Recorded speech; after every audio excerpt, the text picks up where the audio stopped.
Welcome to a new Daily Top Askreddit video. Today's topic: what purchase under $30 solved a problem you didn't realize was draining you? Storage bins, cube organizers. I didn't realize how much visual clutter was draining me until everything actually had a place. I live and die by my bins. I have 10 of them that on a moment's notice I can pack my entire apartment into 10 bins and some IKEA bags, call the movers to move the furniture and I'm out. I've done this 11 times in the last 6 years just due to work. Do you work as a serial killer? Command hooks to hang oven mitts on the kitchen cabinet door, inside. In the same vein, car hooks for car seats have changed my life. They hook onto the headrest and then can hang your takeout, bags, purse, etc. Game changer, that's my Costco rotisserie chicken hook. Took a blood test, found out I was severely deficient in vitamin D. I had never been tested for it before. Bought a $10 bottle of vitamin D gels. Within 2 weeks, it erased most of my body pain and insomnia. Many people in my family has a B12 deficiency. They do B12 shots. I realized that as soon as I took B12 pills and had way more energy that I had a problem too. My neighbors thought I was on meth because I went from letting my yard go to shit to regularly mowing the lawn, cleaning the gutters, power washing the house, and more. At work I ended up revamping a bunch of old processes and saved the company $100,000 plus per year. No more brain fog. I felt like Andrew Howard's character in the movie Limitless. Same runs in our family too. I had never been able to wake up without a huge amount of effort my entire adult life.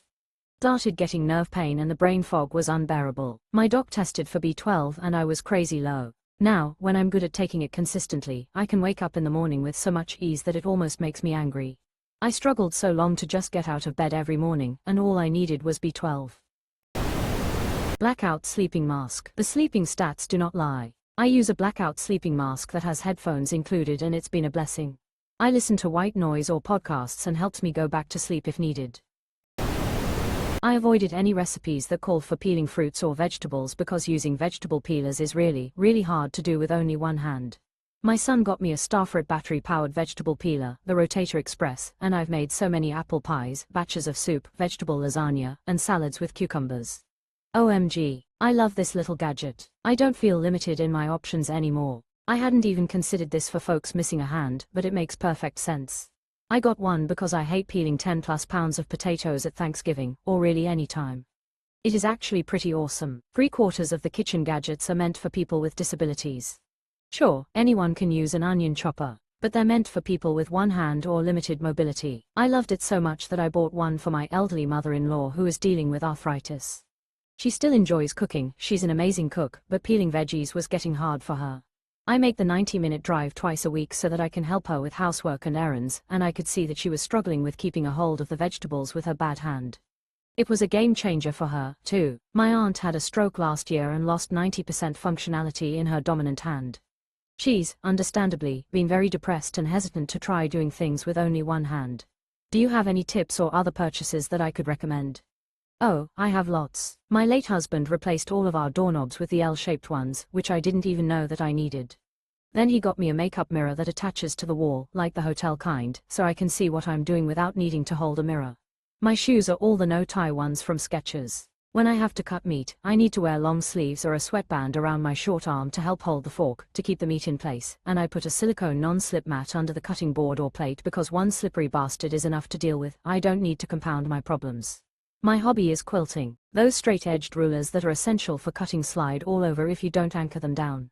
Little silicone dots on the back of the ruler keep it adhered to the fabric, and a suction cup shower handle on the top of the ruler helps me apply pretty even pressure on the ruler as I'm cutting fabric. A battery-powered jar opener and an electric can opener are kitchen essentials. A wheeled shopping tote to get groceries from the car to the house has helped me tremendously, but why MMV? My garage is about 400 yards away from my house, with no closer parking by the house unless I want to drive on my grass. It's a stupid setup and I didn't make it. Okay, this was all over the place, but it was kinda stream of consciousness writing. I bought a back scratcher for $1 that satisfied an itch that had been going on so long, I didn't even know it was there. I was genuinely more relaxed and happier afterwards. One year, I went to the dollar store and got my partner 3 collapsible metal back scratchers. He keeps one at his desk, one on his bedside table, and one next to the sofa. Possibly the best gift I've ever given him. A phone charger long enough to reach my bed. Genuinely life-changing because why was I living like a Victorian child sitting motionless beside an outlet every night? Also blackout curtains because apparently half my personality problems were just sleep deprivation LMAO. A small motion-activated night light for the bathroom. No more turning on bright lights at 3 a.m. and destroying my sleep cycle.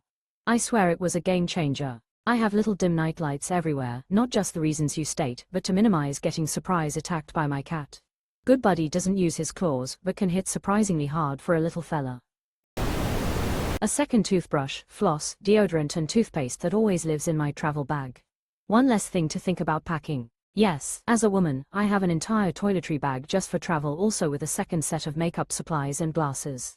It makes packing, unpacking so easy. It doesn't really even cost more, because I'd use the items either way. And if they're getting low, I replace it and rotate the travel version into my daily use. Same with meds. I have a medical travel bag that I always keep stocked, Tylenol, Advil, Band-Aids, etc. Closing parenthesis. A mouth guard for sleeping. I thought waking up with a headache was just a sign of aging. Apparently, it was a sign of tooth grinding. Edited to change, walking, to waking, so I can stop looking at my typo every time someone responds in this thread.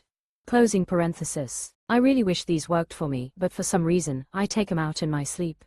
Have you tried superglue? Which ones have you tried? The kind you can buy online where you heat up the material and then press your teeth into them, those are hot garbage.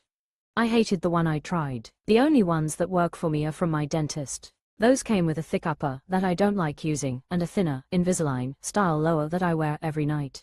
It cannot peel off my teeth without me getting my thumb under the edge and lifting. Warm-colored bulbs make my home feel so much more cozy. Years ago I bought some cheap, by comparison, smart bulbs and programmed them to slowly shift toward red and dim lower and lower starting at 9 and turning off completely at about 11:30. It totally helped me get to sleeping on a regular schedule and getting a full night's quality sleep. When it was time to go to bed I was legit ready instead of having to make myself. Huge cheap upgrade for sure. Not just for cozy vibes but also for getting myself on a healthy routine. Cool white isn't neighborly, and it isn't who you want to be. We are a warm light community, Carl. Laundry baskets for each person in the household. No more pouring through other PPL's clean or dirty laundry to find your item, and everyone takes responsibility for their own stuff. It really perplexes me that more people don't do this. My mom did it with me when I was like 7 or 8, and it was just the two of us. I watch family members with multiple kids spend hours just sorting through laundry, trying to figure out who it belongs to, while all of their very capable kids are doomscrolling in a corner somewhere. Ridiculous. When my family became blended, there were 5 children in our household. I used a marker pen to dot the label to signify whose piece of clothing it was. 1 dot, eldest child, 2 dots, second eldest, and so on. Then, if a child got a hand-me-down, I just added another dot to the label. Using the generic Head and Shoulders as face wash. My skin is stupid sensitive and I break out a lot. The zinc in H&S has been a huge game changer. I don't break out nearly as often. Just let it sit for a minute or two and let it work its magic. The bottle lasts me a couple months, so I'm not really spending a whole lot.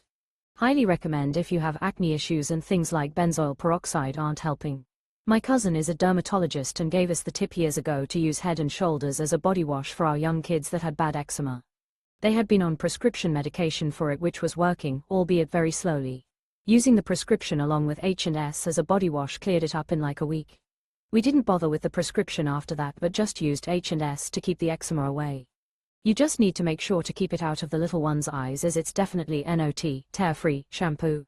We were also told that Head and Shoulders worked but the generics and other brands didn't seem to work as well and my cousin didn't know why. Gave us the tip years ago to use Head and Shoulders as a body wash. Oh, what you want is knees and toes. Agree, this has cleared up some inflamed skin issues for me as well. I use Head and Shoulders behind my ears and on my earlobes where dead skin used to build up and lead to cysts. It really helps. Bought a $12 bidet attachment off Amazon as a joke. Been 3 years, I will never go back. Tried to evangelize at Thanksgiving dinner. Do not recommend that part. I can never upvote bidets enough. Also kind of laughed at them until we did a vacation in Tokyo like 10 years ago. Bought a bidet as soon as we got home. And didn't that motherfucker break, a week into the COVID toilet paper rampage. Ultimate betrayal. The secret to converting people, if you celebrate, is to give it as a secret Santa gift. You'll start a cult in no time. Cargo bin for the trunk so groceries don't roll around. ETA, this got a lot of attention so here's the one I bought. Of course the price has increased since I purchased it 4/5 years ago. Ultimate dad purchase and worth it. https://www.amazon.com/gp/or/d/b08dflftbq PSC equals 1 and ref equals ppx_pop_mob_b_asin_title. A nice set of collapsible stackable crates are also great for this. They add a way to carry things to a fro, and can be minimized if the space is needed for something else. Though more than one or two is probably not going to come in under the price point here.